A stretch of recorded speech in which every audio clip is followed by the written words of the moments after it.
सबसे पहले तो दोस्तों आज आप लोग की फर्स्ट क्लास है कॉस्ट शीट की। Good luck to all of you. आज से हम लोग 6 महीने के सिलसिले पे शुरू होंगे। अभी यहाँ से लेके 30 अक्टूबर तक डेली आपकी कॉस्टिंग की क्लास चालू हो रही है। और आप में से कितने स्टूडेंट डेमो क्लास अटेंड नहीं किए हैं आज तक कॉस्टिंग की? 2 बार डेमो क्लास लगी थी कॉस्टिंग की। खड़े हो जाओ, आप लोग के चेहरे देखना चाहता हूँ मैं। 2 बार कॉस्टिंग की डेमो क्लास लगी, दोनों में गायब हो गए आप लोग।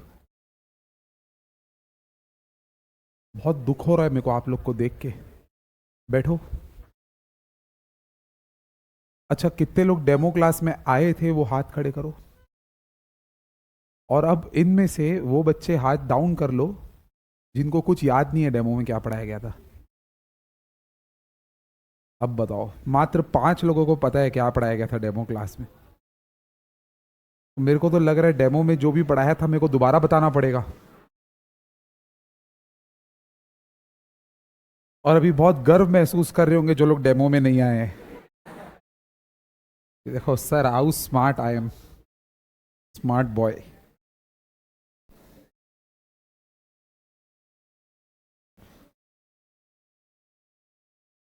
इतनी सारी बातें बोला था मैं डेमो में, बाप रे। सिलेबस बताया था, बुक दिखाया था, पढ़ाने की अप्रोच बताया था, अपनी बुक का फर्स्ट इंट्रोडक्शन पेज दिखाया था, क्लास कैसे चलेगी वो बताया था, सिलेबस लिखवाया था। और तो और सबसे ज़्यादा दुख हो रहा है, कॉस्ट शीट का पूरा प्रोफॉर्मा भी याद कराया था। और कई लोगों से तो माइक में पूछा भी था, सब बताए थे। यूट्यूब में बढ़िया लेक्चर लगा हुआ पड़ा हुआ है। अब कहाँ देखोगे आप लोग, अब तो आप बहुत ग्रुप वाले हो गए, बिजी पीपल। शाम को तो और ऐसा दूर जाके फेंकोगे बैग को कि सुबह भी दिखाई नहीं दे वो ठीक से।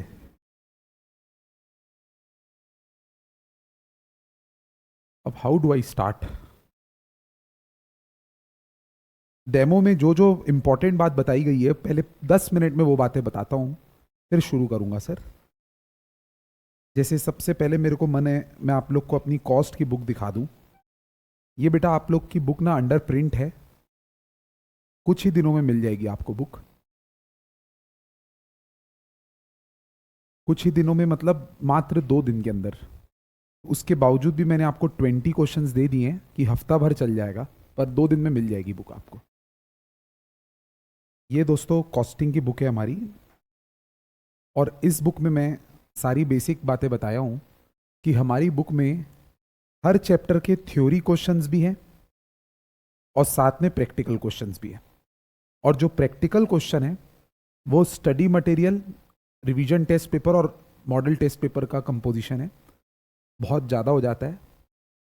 और इसके अलावा इसमें एडिशनल प्रैक्टिस क्वेश्चंस भी है जो पहले की स्टडी मेट से है, हमारे मन से बनाए हुए क्वेश्चन नहीं है। आपको कई बार मैं बुक में दिखाऊंगा 1977, 81, 85, 95, 92, ईयर 2005, ऐसे भी बहुत क्वेश्चन मिलेंगे आपको। कॉस्ट अकाउंट को टीच करना is all about 50% goes into कि हमारी बुक में कवरेज कितना है, क्या हमारी बुक में एकदम आखिरी एग्जाम तक के क्वेश्चन कवर्ड है कि नहीं, और पुराने भी सारे इंपॉर्टेंट क्वेश्चन है कि नहीं। And I am glad to tell you, हम लोग अभी अप्रैल 26 में खड़े हैं। मैं जो आपको बुक परसों देने वाला हूँ उस बुक में मैंने जनवरी 26 के क्वेश्चन पेपर तक और मई 26 के रिवीजन टेस्ट पेपर तक अपडेट कर दी है पूरी बुक। कुछ देखने की जरूरत नहीं है। जब आप हमारी बुक से पढ़ोगे ना तो उसके बाद आपको कोई आरटीपी, कोई पीईक्यू, कोई पीवाईक्यू, कुछ और पढ़ने की जरूरत नहीं है, क्योंकि आपकी बुक में हर चीज कवर्ड होगी और हर क्वेश्चन के बाजू में लिखा होगा कौन सा अटेम्प्ट है, जैसे फाउंडेशन में रहती थी। तो आप उसके लिए निश्चिंत रहिए। सेकेंड पॉइंट, बेटा कॉस्ट अकाउंटिंग का जो सब्जेक्ट है ना बेटा, इसमें फॉर्मूला और प्रोफॉर्मा का बहुत बड़ा रोल है। F for formula, F for format, ये 2 चीजें बहुत ज्यादा इंपॉर्टेंट है कॉस्टिंग में, पूरे सब्जेक्ट में, फॉर्मूला और फॉर्मेट। तो to master cost and management accounting, you should have robust understanding of all concepts along with extensive practice, you should attempt all the tests for self evaluation. रोज हमारी class में 2 3 4 question बनते रहेंगे जैसे maths की class में बनते हैं, और होमवर्क मिलता रहेगा। ये सिलसिला चलता रहेगा। Third point, all the practical questions have been classified into 3 heads. 1 class questions, 2 homework questions, or 3 special questions. Fourth point, solution to all homework questions have been provided for your convenience. Fifth point, the sequence of all the questions has been planned very carefully. The relevant attempt and the marks of the question have also been mentioned. This book is exam oriented, clear and easy to understand. After each question, you have been given separate space to write special comments or concept of the question for revision purpose, and space for writing the page number of the question in your copy is also given. और उसके बाद concept clarity बहुत important है। Calculations को समझना easy है, बहुत easy है, आराम से समझ जाएंगे, प्लस माइनस ये पूरा का पूरा। और रिमेंबर क्लास वर्क, ये मेरा सबसे फेवरेट पॉइंट है जो मैं हमेशा एम्फेसाइज करता हूं। The class work and homework will be the only opportunity available to solve all questions under your hand. After this, you will have little time or no time to solve each question. जैसे जैसे आगे बढ़ते जाएगा ना course, आप पलट के देखोगे, आपको दिखाई देगा सब ओझल होते जा रहा है, दूर होते जा रहे हैं आंखों से, और आपके पास कभी टाइम नहीं आएगा कि आप हिम्मत जुटा सको कि पूरे क्वेश्चंस बनाओ। आप कितना भी चाह लो, तो आपको क्लास के टाइम पे ही बहुत अलर्ट रहना है कि किस क्वेश्चन का क्या कॉन्सेप्ट था, किसको मैं रिवाइज करूंगा, किसको मैं नहीं करूंगा। ये पहली क्लास से ही अलर्ट रहोगे ना, बहुत मजे में रहोगे। और बस बनाए जा रहे हो, आगे की प्लानिंग ही नहीं है कुछ। फिर जब पलट के देखोगे ना तो कुछ समझ नहीं आएगा। तो वो समय मैं आपकी हेल्प करूंगा। एक बात बहुत इंपॉर्टेंट है, यहां पे लिखी नहीं हुई है, वो मैं बता देता हूं। आपकी बुक में जब क्वेश्चंस मिलेंगे आपको, तो बहुत केयरफुली मैंने बोल्ड क्वेश्चंस ऑलरेडी कर रखे हैं। तो वो क्वेश्चन आपके कॉन्सेप्ट क्लैरिटी के लिए, रिवीजन पर्पस के लिए, प्रैक्टिस के लिए काम के होंगे। हर चीज ऑटोमेटिक है बुक में, बिल्कुल बहुत धीरे धीरे बनी है बुक ये, over a period of long time. This should be my at least I believe 15th और 16th बैच, या और भी ज़्यादा। कॉस्टिंग में लगातार 2020 से पढ़ा रहा हूँ मैं एक्सेल में। हालांकि मैं CS में तो 2012-13 से कॉस्टिंग पढ़ा रहा हूँ, CA में मैं 2020 से पढ़ाना चालू किया। और 3 बातें बेटा हमेशा याद रखना है, आपको मैं फाउंडेशन से समझा रहा हूं ये बात। To pass CA inter, I will tell you 3 things which you should do compulsory. Attend all the classes without backlog. Do your homework daily on your own, and appear the test with preparation. This will take care of your self studies and self evaluation at regular intervals. और जिन्होंने भी आज तक rank लाया है उन्होंने यही चीजें फॉलो की है, कितने भी इंटरव्यू देख लो आप लोग। और BL सर की हेल्प से मैंने बुक बनाई थी, ये बात उनके लिए मैंने मेंशन की थी। अब 1 मिनट दोस्तों, एकदम अब क्लास चालू हो गई क्योंकि आज से, तो मैं एकदम टू द पॉइंट बात करूंगा आपसे। हमारी बुक 2 पार्ट्स में डिवाइडेड है, मॉड्यूल 1 मॉड्यूल 2। ICAI की भी 2 ही मॉड्यूल्स, मॉड्यूल 1 मॉड्यूल 2 है। जो चैप्टर ICAI ने मॉड्यूल 1 में रखा है मैं भी अपनी बुक 1 में रखा हूं, and same for book 2। Book 1 में एक चैप्टर है कॉस्ट शीट, उस चैप्टर से ही मैं हर बैच शुरू करता हूं। आपकी बैच भी आज वहीं से शुरू कर रहा हूं। कॉस्ट शीट के बारे में मैंने अपनी डेमो क्लास में कुछ कॉन्सेप्ट नोट्स लिखवाए थे। जिन बच्चों का नहीं लिखा हुआ है प्लीज टेंशन मत लेना, मैं क्लास खत्म होते साथ ही आपको दे दूंगा। पर बहुत लोग का हो गया है वो चीज, इसलिए मैं आज उसको फिर से लिखवाने नहीं बैठूंगा बेटा।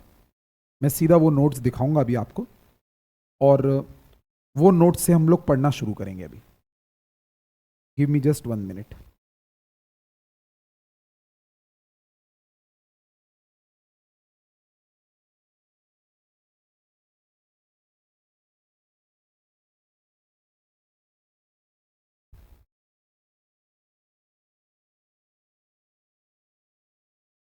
ये कॉन्सेप्ट नोट्स मैंने अपनी फर्स्ट क्लास में लिखवाए थे कॉस्ट शीट को लेके।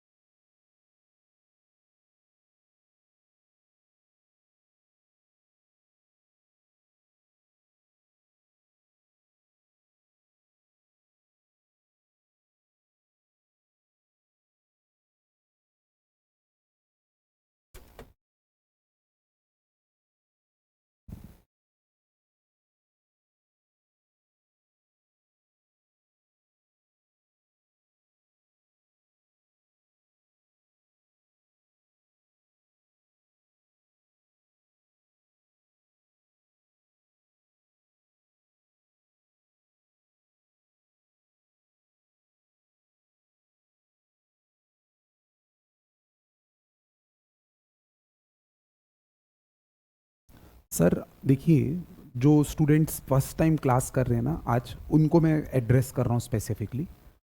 कॉस्ट शीट ना दोस्तों एक प्रोफॉर्मा है जिसमें एक अकाउंटिंग पीरियड में एक मैन्युफैक्चरिंग कंपनी को प्रोडक्ट बनाने में जितने खर्चे लगते हैं उसको वो नोट करते जाती है, और एक पीरियड में जितना कॉस्ट लगता है उसको नोट करने के बाद उस प्रोडक्ट की सेल वैल्यू को लिखा जाता है, और कॉस्ट और सेल वैल्यू का डिफरेंस प्रॉफिट होता है। एकदम सिंपल भाषा में बताऊं तो ये अकाउंट फॉर्म में नहीं बनता है, ये स्टेटमेंट फॉर्म में बनता है। पहले पूरे खर्चों की लिस्ट लिख दी जाती है, आखिरी में सेल वैल्यू लिख दी जाती है प्यार से। जो माल बिका उसकी सेल वैल्यू को कंपेयर करते हैं उतने यूनिट्स की कॉस्ट से, डिफरेंस आता है प्रॉफिट। जैसे अकाउंट्स में पीएल अकाउंट बनाना सीखते हैं आप, वैसे कॉस्ट अकाउंटिंग में कॉस्ट शीट बनाई जाती है प्रॉफिट लॉस कैलकुलेट करने के लिए। बट एक ही बात इंपॉर्टेंट है कि कॉस्ट शीट का प्रोफॉर्मा जो है ना वो बहुत बहुत ज्यादा स्ट्रिक्ट है। ये institute of cost and work accountants ने ये प्रोफॉर्मा फिक्स किया है, और इतने ही आइटम्स में सारे खर्चे लिखने होते हैं। मतलब हो सकता है आपका क्वेश्चन पेपर में जो क्वेश्चन आए वो 40 आइटम्स का क्वेश्चन पेपर हो, 40 आइटम्स लिखे हो, बट कितने भी 40 हो चाहे 400, वो सारे आइटम्स को समेट कर अपने को इसी प्रोफॉर्मा में डालना होता है। ये फॉर्मेट है दोस्तों कॉस्ट शीट का, छोटा सा। ये यहां से चालू होता है और ये इधर पे खत्म हो जाता है बेटा, यहां पे फिनिश होता है। कॉस्ट ऑफ गुड्स सोल्ड के बाद यहां तक समझ लो बस आप। थोड़ा बड़ा है, एक पेज का है, याद कराऊंगा मैं भी आपको, फर्स्ट क्लास में कराया था याद। अब एक बात मेरे साथ आप लोग इंट्रोडक्शन की रीडिंग लीजिए।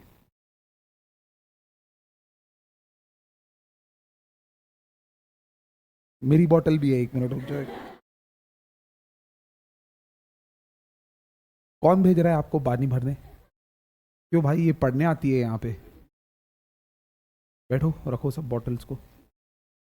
हाँ, प्यास लग रही है तो जाओ पी के आओ। हे भगवान, क्या क्या देखना पड़ता है मेरे को। क्लास के बीच में उठ के 3 बॉटल भरते हुए पानी, वो भी आखिरी क्लास है।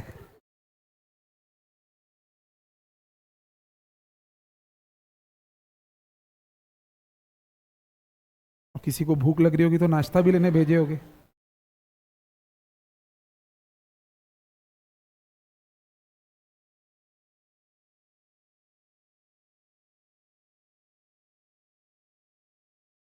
देखो भाई, पूरी रिकॉर्डिंग खराब कर रहे हैं मेरी।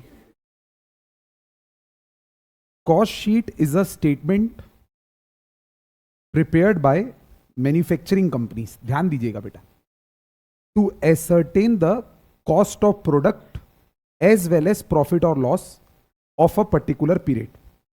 हिंदी ट्रांसलेशन क्या हुआ बेटा इसका? हिंदी ट्रांसलेशन है कि कॉस्ट शीट एक स्टेटमेंट के रूप में बनता है और ये सिर्फ मैन्युफैक्चरिंग कंपनीज बनाती है। तो इसका जो फॉर्मेट है आपको ध्यान ऐसे रखना है कि कोई मैन्युफैक्चरर फैक्ट्री चला रहा है ना, जो उसके काम का है ये, ना ये ट्रेडर के काम का है, ना ये सर्विस प्रोवाइडर के काम का है। क्यों बनाते हैं cost sheet? To ascertain cost of product, यानी हमने जो प्रोडक्ट बनाया वो हमको कितने का पड़ा ये कैलकुलेट हो सके, हिसाब लग सके, और बाद में उसमें सेल्स भी क्रेडिट करते हैं तो उससे प्रॉफिट और लॉस पता चलता है एक पर्टिकुलर पीरियड का। मैडम ये पर्टिकुलर पीरियड मैंने वर्ड बोला, ये ईयर भी हो सकता है, ये मंथ भी हो सकता है, ये क्वार्टर भी हो सकता है, कोई भरोसा नहीं है उसका। That is not our business. कोई भी पीरियड की कॉस्ट शीट बन सकती है। सेकेंड पॉइंट, अरे वही बात रिपीट लिखी हुई है, cost sheet can be prepared for any period, month, quarter और ईयर। थर्ड बात, the pro forma of cost sheet is prescribed by institute of cost accountants, hence it has to be learned for every question. हर question में ये format काम आएगा बेटा। आज की क्लास में अगर जो स्टूडेंट्स फर्स्ट टाइम आए हैं वो लोग कॉस्ट शीट का प्रोफॉर्मा भी याद कर लिए ना, उनका आज का दिन धन्य हो जाएगा, बिल्कुल आज का दिन सफल हो जाएगा। जो बंदा आज कॉस्ट शीट का प्रोफॉर्मा याद करके चला गया। मैं पर उसके बावजूद भी जानना चाहता हूं, जो स्टूडेंट पहली क्लासेस में आ चुके हैं उनमें से कितने लोग को कॉस्ट शीट का प्रोफॉर्मा याद है अभी? क्या हाल बना रखे हो दोस्तों, एक बंदे को याद है बस, राहुल भाई को भी पता है, चलो दो भाई साहब को याद है। लूट लिए यार दोस्तों आप लोग तो।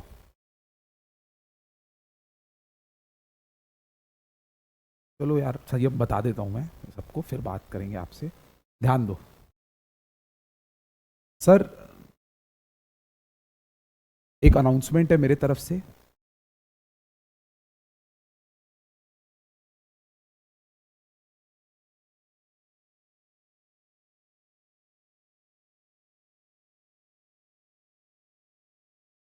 तो आप लोग थोड़ा ध्यान से देख लीजिए, यहां पे अभी से ही बता रहा हूं मैं।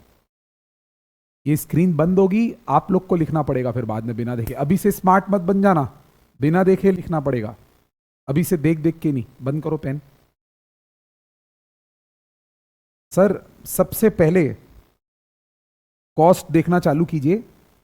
डायरेक्ट मटेरियल कंज्यूम से सबसे पहले शुरू करते हैं। डायरेक्ट मटेरियल का नाम रॉ मटेरियल कंज्यूम भी होता है, यानी कंपनी ने जो भी प्रोडक्ट बनाया उसको बनाने में जो रॉ मटेरियल का खर्चा लगा वो कितना लगा। फॉर एग्जांपल 3 एग्जांपल दूंगा मैं। अगर एक टेक्सटाइल कंपनी की बात करें तो रॉ मटेरियल कंज्यूम में वो लिख रही होगी कि एक अकाउंटिंग पीरियड में हमारा कॉटन के ऊपर कितना खर्चा लग गया, हमारा धागे पे कितना खर्चा लग गया, हमारा वूल पे कितना खर्चा लग गया, जिस जिस भी पदार्थ से कपड़े बनते हैं वो। अगर एक फर्नीचर कंपनी की बात करें तो वो यहाँ पे कितने रुपए की लकड़ी लग गई, कंज्यूम हो गई, वो कॉस्ट लिखेगी। अगर हम लोग एक मान लीजिए एक ग्लास हाउस के बिजनेस की बात कर रहे हैं तो वो देखेगा कि कांच कितने का लगा, जो कंप्लीट ग्लास प्रोडक्ट्स बना के देते हैं। तो हर बिजनेस का कुछ ना कुछ रॉ मटेरियल होता है। रॉ मटेरियल की कॉस्ट से शुरुआत करते हैं, उसको डायरेक्ट मटेरियल बोलते हैं। सेकेंड खर्चा होता है डायरेक्ट लेबर कॉस्ट, यानी प्रोडक्ट को बनाने में जो मजदूर लगा हुआ था उस मजदूर को पूरे अकाउंटिंग पीरियड में कितनी सैलरी या पेमेंट मिला। बेटा जब मैं ये डायरेक्ट लेबर कॉस्ट बोल रहा हूं ना, तो आप मजदूर को वेजेस पे करो, सैलरी पे करो, परक्विजिट पे करो, बोनस दो, प्रोविडेंट फंड में पैसे डालो, जो भी नाम रखो आप, उसको कुल मिला के कितना पेमेंट हुआ सब कुछ आएगा। किसको दे रहे हैं ये इंपॉर्टेंट है, किस नाम से दे रहे हैं ये इंपॉर्टेंट नहीं है। Whatever kind of payment are given to the direct worker comes under direct wages. Third खर्चे का नाम है डायरेक्ट एक्सपेंस। इसमें ना बेटा पावर एंड फ्यूल कॉस्ट आता है और साथ में रॉयल्टी का कॉस्ट आता है। पर अभी प्रोफॉर्मा याद कर रहे हैं ना, तो सिर्फ डायरेक्ट एक्सपेंस वर्ड याद रखो। प्रोडक्ट को बनाने में और भी कुछ जरूरी खर्चे जो मटेरियल और लेबर को छोड़ के हैं उसको डायरेक्ट एक्सपेंस बोलते हैं। इन तीनों के सम को प्राइम कॉस्ट बोलते हैं दोस्तों, इन तीनों के सम को प्राइम कॉस्ट बोलते हैं। ये कॉस्ट शीट का पहला पार्ट खत्म हुआ है अभी, आप पहला पार्ट। अभी और भी बहुत बड़ा कॉस्ट शीट का प्रोफॉर्मा बाकी है। अब एक अनाउंसमेंट, पूरे कॉस्ट अकाउंटिंग में ना खर्चे 2 पार्ट्स में डिवाइडेड होते हैं, 2 पार्ट्स में पूरे कॉस्ट अकाउंटिंग। एक को बोलते हैं डायरेक्ट कॉस्ट, एक को बोलते हैं इनडायरेक्ट कॉस्ट। इनडायरेक्ट कॉस्ट का मतलब जो खर्चे प्रोडक्ट को बनाते समय नहीं लगते, प्रोडक्ट में इनकॉर्पोरेट नहीं होते, प्रोडक्ट देख के आपको वो खर्चे का अंदाजा नहीं होगा, प्रोडक्ट के बनाने के टाइम पे वो खर्चे नहीं लग रहे हैं, बट वो ऑर्गेनाइजेशन में लग जरूर रहे हैं। उसका प्रोडक्ट के साथ डायरेक्ट कनेक्शन नहीं है, बट ऑर्गेनाइजेशन में वो खर्चे लगते हैं। ऐसे खर्चे को इनडायरेक्ट एक्सपेंस बोलते हैं या ओवरहेड बोलते हैं। I am giving you example, I can give you 15-20 examples of over. जैसे हम लोग बात करते हैं एक कंपनी की, रेमंड्स जो कपड़े बनाती है, तो रेमंड्स कंपनी के लिए कॉटन का खर्चा, टेलर का खर्चा और बिजली का बिल, मशीन की बिजली की बात कर रहा हूं, ये सब डायरेक्ट कॉस्ट है। बट भाई और रेमंड्स कंपनी जिस प्रीमाइसेस में बिजनेस कर रही है, उस प्रीमाइसेस के रेंट, उसकी मशीनों का डेप्रिसिएशन, इंश्योरेंस का खर्चा, रिपेयर मेंटेनेंस का खर्चा, मैनेजर्स की सैलरी का खर्चा, डिलीवरी वैन का खर्चा, उसके बाद शाहरुख खान को ब्रांड एम्बेसडर बनाए उसका खर्चा, ये सब जो ऑर्गेनाइजेशन लेवल पे खर्चे लग रहे हैं, जो प्रोडक्ट बनाने के टाइम पे नहीं लगते हैं, उसके बाद ऑर्गेनाइजेशन में लगते हैं, उन सब खर्चों को बोलते हैं ओवरहेड। तो दो टाइप के खर्चे होते हैं, डायरेक्ट कॉस्ट और ओवरहेड। ओवरहेड को मैडम जी 3 पार्ट्स में डिवाइड किया गया, अच्छे से नाम याद रखना। ओवरहेड्स को 3 पार्ट्स में डिवाइड किया गया है, पूरे आखिरी क्लास तक ये काम आएगा, फर्स्ट क्लास से लेके लास्ट क्लास। पहला फैक्ट्री ओवरहेड, दूसरा एडमिनिस्ट्रेटिव ओवरहेड और तीसरा selling and distribution overhead. Repeat करिएगा।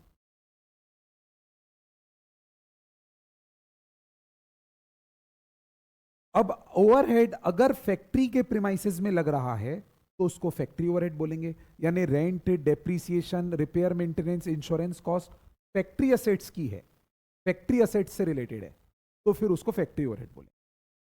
और अगर यही तमाम खर्चे एडमिनिस्ट्रेटिव बिल्डिंग में लगे, जैसे कंप्यूटर का डेप्रिसिएशन, एडमिनिस्ट्रेटिव बिल्डिंग का रेंट, वहां की कोई एसेट खराब हो गई तो उसका रिपेयर, तो ये सबको बोलेंगे आप एडमिनिस्ट्रेटिव। अकाउंटेंट की सैलरी, ऑडिटर की सैलरी, डायरेक्टर की सैलरी, ये सब एडमिनिस्ट्रेटिव कॉस्ट है।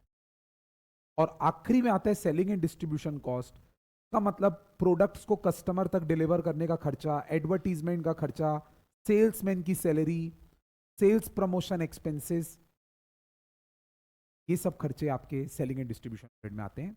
बेटा एक फुल फ्लेजेड ना 30 से 40 आइटम्स का एक पेपर प्रोवाइड करूंगा मैं, आज की क्लास में नहीं, मे बी कल की क्लास। आज की क्लास डेडिकेटेड है कॉस्ट शीट का प्रोफॉर्मा याद करने में, बट उस कॉस्ट शीट के आइटम्स के अंदर क्या क्या आता है, this is cost sheet chapter. उन आइटम्स के अंदर क्या क्या आता है, this is cost sheet chapter. जैसे फैक्ट्री ओवरहेड के अंदर क्या क्या आता है, एडमिन ओवरहेड के अंदर क्या क्या आता है, सेलिंग एंड डिस्ट्रीब्यूशन ओवरहेड के अंदर क्या क्या आता है, this is cost sheet chapter. उसके लिए एक अलग सेपरेट शीट बना के रखा हूं, वो दूंगा आपको। बट आज की क्लास डेडिकेटेड है सिर्फ कॉस्ट शीट का प्रोफॉर्मा समझने। तभी मैं अपने आप को बार बार रोकूंगा कुछ भी टेक्निकल बात करने से, क्योंकि आज मैं सिर्फ आपको कॉस्ट शीट प्रोफॉर्मा याद कराने आया। ओके सर, अब गौर कीजिएगा, यहां पे स्क्रीन चालू कर रहा हूं वापस से।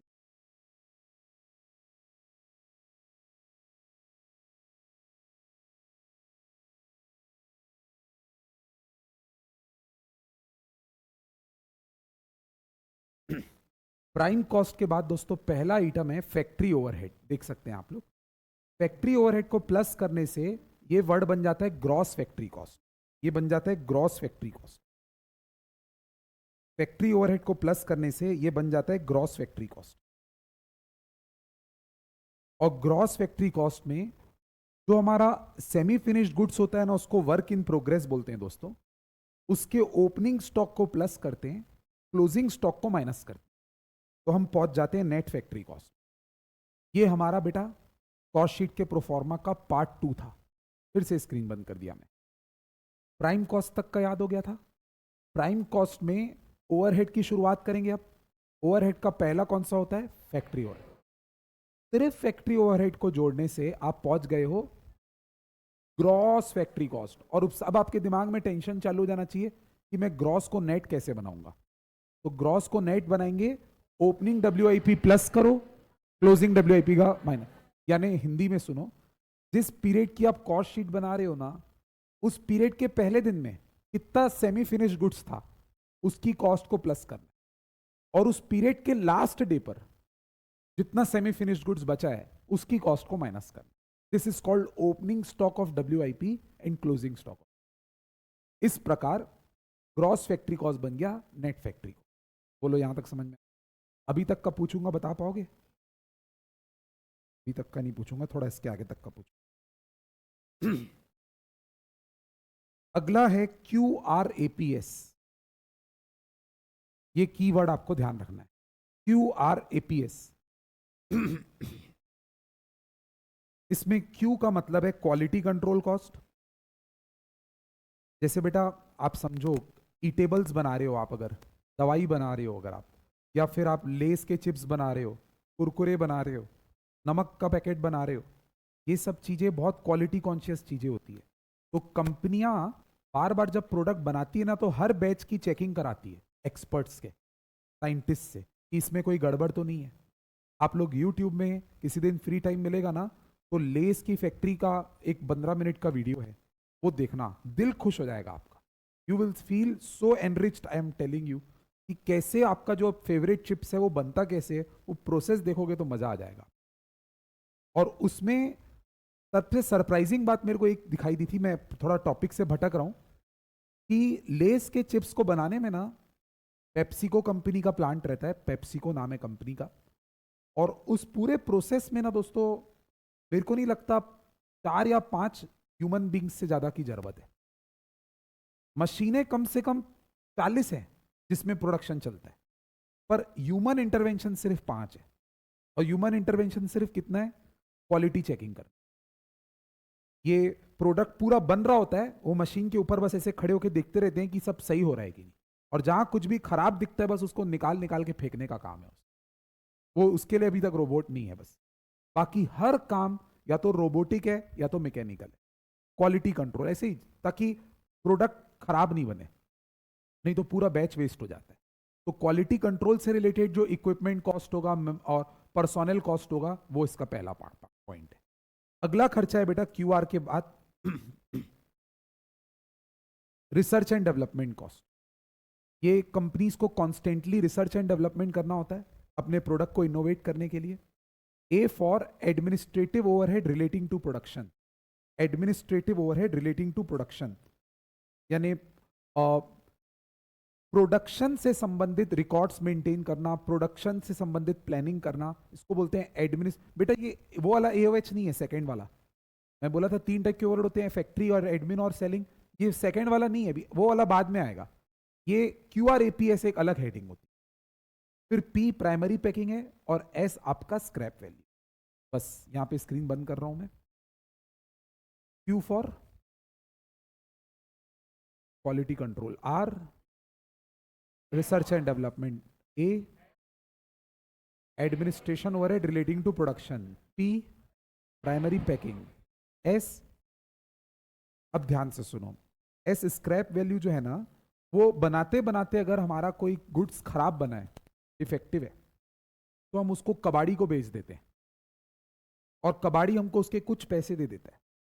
वो हमारे लिए रियलाइजेशन है, कॉस्ट की रिकवरी है, और हमारा जो कॉस्ट शीट है उसमें सारे खर्चे प्लस हो रहे हैं, तो स्क्रैप वैल्यू तो हमारे लिए इनफ्लो है। इस लॉजिक से स्क्रैप वैल्यू को प्लस नहीं करते हैं, माइनस करते हैं, क्योंकि स्क्रैप वैल्यू हमारे कॉस्ट को घटाता है। इस लॉजिक से ये माइनस होता है। अब अनाउंसमेंट सुनो, आप लोगों को नेट फैक्ट्री कॉस्ट तक याद था।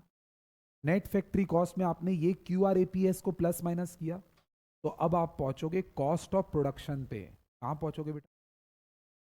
कॉस्ट ऑफ प्रोडक्शन मतलब इस अकाउंटिंग पीरियड में जितने यूनिट आपने कंप्लीट कर लिए, बना लिए फ्रेश, इस अकाउंटिंग पीरियड में जितने यूनिट आपने कंप्लीटली बनाए हैं, जो आपने शुरू भी इस साल किए थे, खत्म भी कर दिए, इसी अकाउंटिंग पीरियड में शुरू भी किए थे और खत्म भी कर दिए, जो पूरे कंप्लीट यूनिट्स तैयार रख दिख रहे हैं अभी, एक्सक्लूडिंग वो वाले जो आधे बने हैं उसको हटा दो, जो कंप्लीट बैच तैयार हुआ है उसकी कॉस्ट आ गई है कॉस्ट ऑफ प्रोडक्शन। बट एक चीज आपको ध्यान रखनी चाहिए, अभी तक हमारे खर्चे कौन कौन से जुड़े हैं? प्राइम कॉस्ट जुड़ा है, एफओएच जुड़ा है, और क्यूआर एपीएस जुड़ा है। बोलिए यस सर। अभी तो वो बाकी है, admin overhead, selling and distribution overhead बाकी है ना बेटा। अब यहां पे बेटा 1 मिनट, मैं स्क्रीन नहीं चालू कर रहा, के बगैर बोल रहा हूँ। कॉस्ट ऑफ यूनिट अपन ने इस अकाउंटिंग पीरियड में तैयार किए, उसकी कॉस्ट। एग्जाम्पल 1000 यूनिट्स अपन ने इस अकाउंटिंग पीरियड में तैयार किए, बनाए, उसकी कॉस्ट। बट बेटा एक अनाउंसमेंट सुनो ना बेटा प्लीज।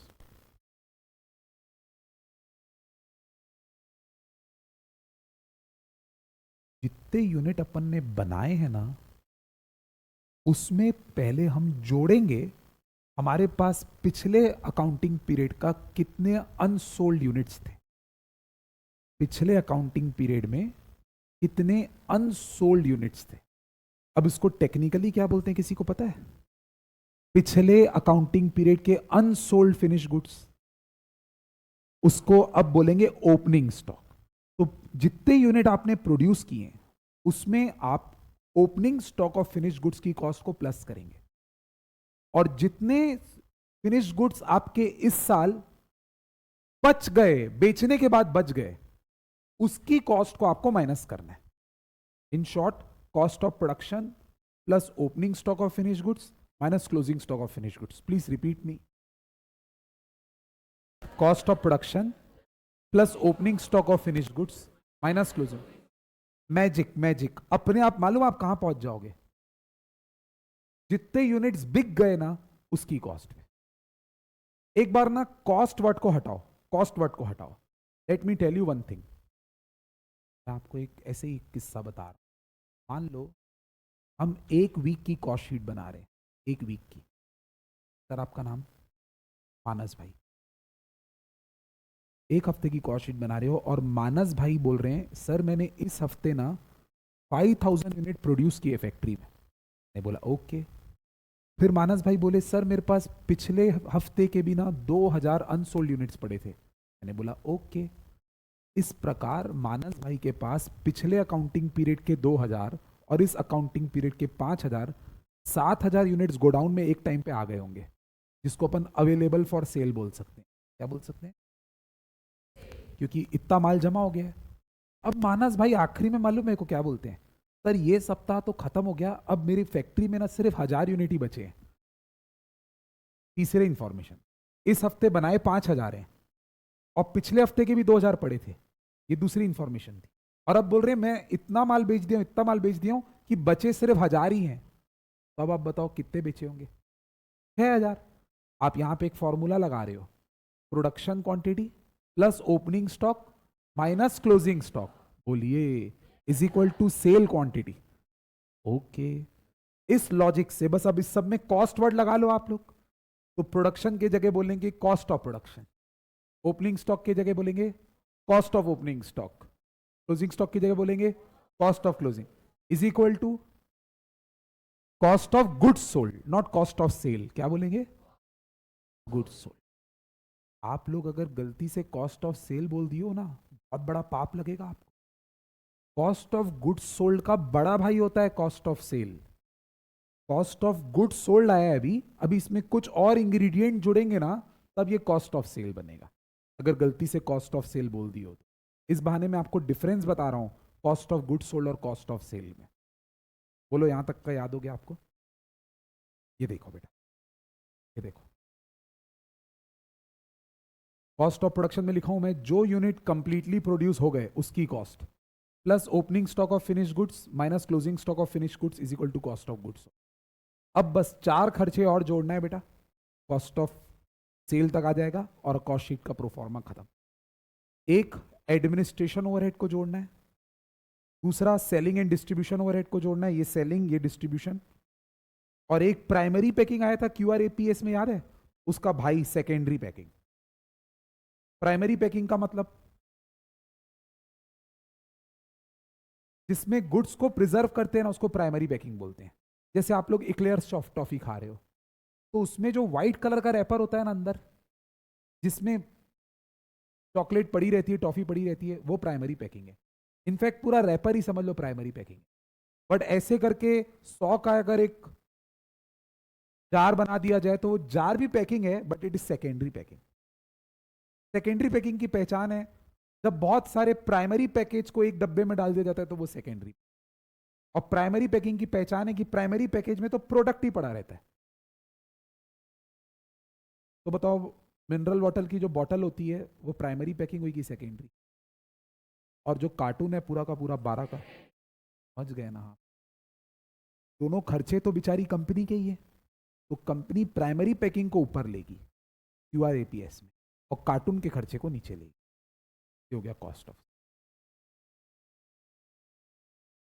कितने लोगों को इतना याद हो गया कि कोशिश करके अभी लिख तो सकते हैं, कम से कम बता नहीं सकते तो क्या हुआ? Okay, almost everyone. एक बार रिवीजन करते हैं सर, फिर आपको टाइम देता हूं लिखने का। और अब जब लिखने की बारी आएगी तो बेटा सबको लिखना पड़ेगा, है ना। एक बार ओरली बात करते हैं। सर सबसे पहले कौन? I am watching every one, each and every one. Raw material consume, direct labour cost, direct expense is equal to prime cost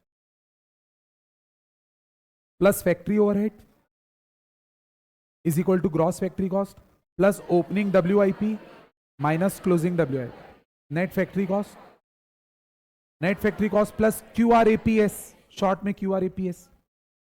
फिर भूल जाता है इंसान, QRAPS के बाद भूल जाता है, ब्लैंक हो जाता है। Cost of production, cost of product plus opening stock of FG minus closing stock of FG is equal to cost of goods sold, cost of goods sold plus 4 खर्चे, administration overhead, general, selling and distribution overhead को अलग अलग कर सकते हो, secondary packing, cost of. जिन लोग का पहले भी लिखा हुआ है तो वो भी कहीं ना कहीं लिखो बेटा। I am going to come and see your copy.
ये जो शीट है ना, तुरंत ग्रुप में भी डलवाओ।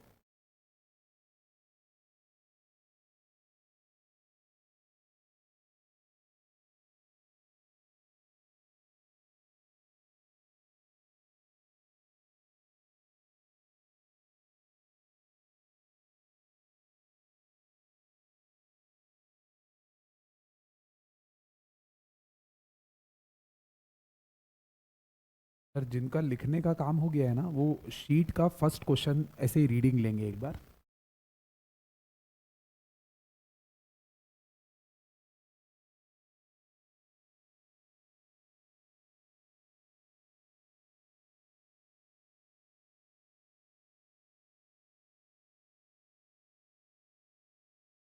जिनका भी लिखने का काम हो गया है, शीट में फर्स्ट क्वेश्चन की रीडिंग लेंगे।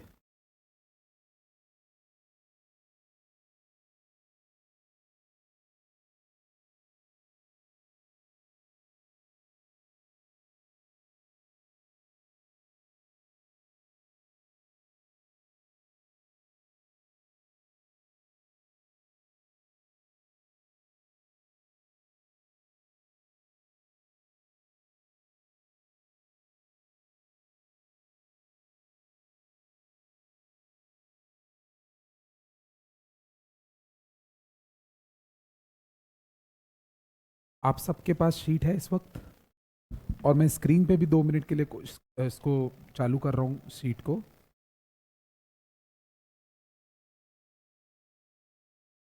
ये यही वाले क्वेश्चन की बात चल रही है बेटा। और जो बच्चे ऑनलाइन देख रहे हैं ना, वो लोग ग्रुप को एक्सेस कर लें। ग्रुप में ये शीट आ जाएगी आपके पास, या इसका स्क्रीनशॉट ले लेंगे अभी के अभी, क्योंकि मैं स्क्रीन बंद करने वाला हूँ। एक बार रीडिंग लीजिएगा साथ में। The following information has been obtained from records of ABC corporation for the period 1 June to 30 June. Arrow बना के एक चीज लिखो तो बेटा, 1 जून और 30 जून का मतलब ऊपर period is equal to 1 month, यानी ये कॉस्ट शीट 1 महीने की बनेगी, क्योंकि इसमें डेटा ही 1 जून से लेके 30 जून का दिया है। तो इसका मतलब कॉस्ट शीट 1 महीने की बनेगी, सिर्फ जून के महीने की। अब बताना तो बेटा ये डेटा कहाँ पे काम आएगा। एक अनाउंसमेंट है दोस्तों, प्लीज, ये मैं बढ़ाते पढ़ाते बताया नहीं, अब बता रहा हूँ बेटा, मेरे तरफ देखना सभी। तो अपना पहला आइटम है ना, रॉ मटेरियल कंज्यूम्ड, उसका फॉर्मूला होता है एक बेटा, opening stock of raw material plus purchase minus closing stock. ये बात बताना भूल, क्या बताना भूल गया? जो रॉ मटेरियल कंज्यूम्ड होता है वो डायरेक्टली नहीं रहता, वो उसका एक फॉर्मूला होता है, opening stock of raw material plus purchase minus closing stock. तो जो देखेंगे बेटा आप लोग, cost of raw material 60,000 opening है, 50,000 क्लोजिंग है। WIP 12,000 ओपनिंग है, 15,000 क्लोजिंग है। फिनिश्ड गुड्स का 90,000 ओपनिंग है, 1,10,000 क्लोजिंग है। और अब एक नीचे लाइन दिया हुआ है, purchase of raw material during the 98। तो आप बताओ रॉ मटेरियल कंज्यूम में क्या प्लस और क्या माइनस करोगे, बताओ। 60,000 प्लस 4,80,000 माइनस 50,000, संभाल लोगे दोस्तों। उसके बाद नेक्स्ट आइटम है वेजेस पेड।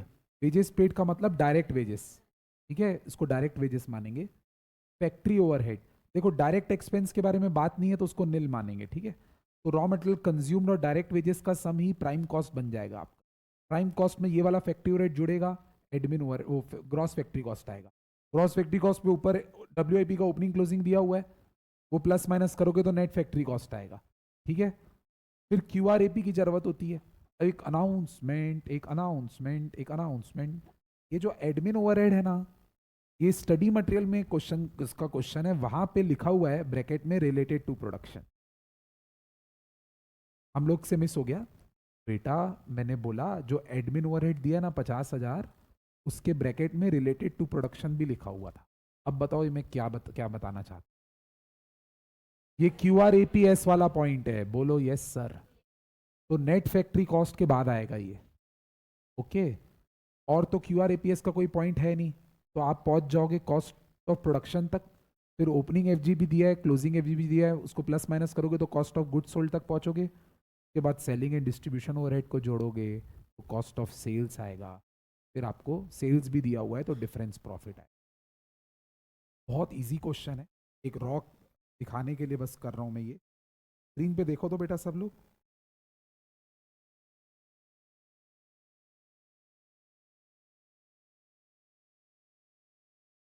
एक बार के लिए इसका फाइनल आंसर लिख देना,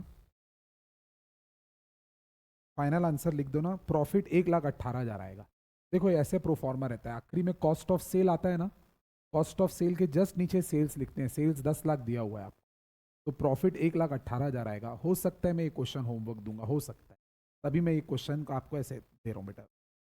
एक बार ऑब्जर्व करो ना बस प्लीज, एक बार ऑब्जर्व करो सिर्फ ये क्वेश्चन प्लीज। आज मैं लिख नहीं पाऊंगा इसमें, मेरा आईपैड बंद हो जाएगा। No problem, from tomorrow onward. Raw material consume से शुरू करेंगे, फिगर्स पे मत जाना प्लीज। हाँ, opening stock of raw material उठाएंगे plus purchase minus closing stock करेंगे, तो ये नेट आ जाएगा 4,90,000। उसके बाद डायरेक्ट लेबर को प्लस करेंगे, डायरेक्ट एक्सपेंस नहीं है तो नील लिखाऊं, प्राइम कॉस्ट आ जाएगा। फिर फैक्ट्री ओवरहेड को जोड़ेंगे, प्रोफॉर्मा याद होगा आपको। फिर ग्रॉस फैक्ट्री कॉस्ट तक पहुंचेंगे, फिर ओपनिंग प्लस क्लोजिंग डब्ल्यूआईपी करेंगे, वही वही नेट वगैरह। फिर कॉस्ट, वो नेट फैक्ट्री कॉस्ट बनेगा। फिर administration overhead relating to production है, तो क्यूआरएपी वाला आइटम हुआ ये, तो जोड़ेंगे तो कॉस्ट ऑफ प्रोडक्शन तक पहुंच गए आप। फिर कॉस्ट ऑफ प्रोडक्शन में ओपनिंग एफजी को प्लस करेंगे, क्लोजिंग एफजी को माइनस करेंगे, तो कॉस्ट ऑफ गुड्स सोल्ड आएगा। कॉस्ट ऑफ गुड्स सोल्ड में सेलिंग एंड डिस्ट्रीब्यूशन ओवरहेड जो दिया है वो जोड़ देंगे, तो कॉस्ट ऑफ सेल आएगा। कॉस्ट ऑफ सेल तक पहुंचने के बाद सेल्स लिखेंगे जो क्वेश्चन में दी हुई है, तो डिफरेंस प्रॉफिट आएगा। क्या आपको कॉन्सेप्चुअली समझ में आ गया कैसे बने? क्या आप अभी शुरू कर सकते हैं इसको बना? बस ये बनाइए, क्लास ओवर।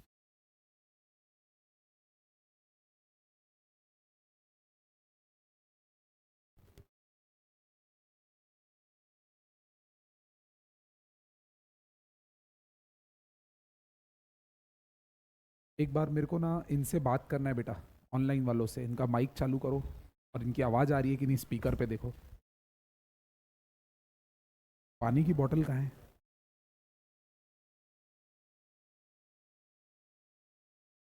हाँ जी, इशिका और श्रुति, एक बार आपकी आवाज़ चेक करना है। गुड इवनिंग बोलेंगे? हाँ बेटा, समझ में आया क्या दोनों को आपको? बोलिए।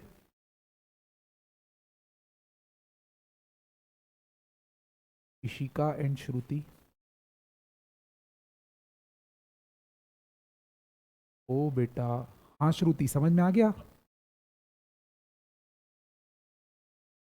क्या आप लोग ये जो मैं क्वेश्चन अभी दिखा रहा था वो बना पाएंगे? और आप लोग के पास वो शीट पहुंच गई है ग्रुप में? जी, शुरू कर दीजिएगा बनाना।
बस रिकॉर्डिंग चाहो तो रोक दो।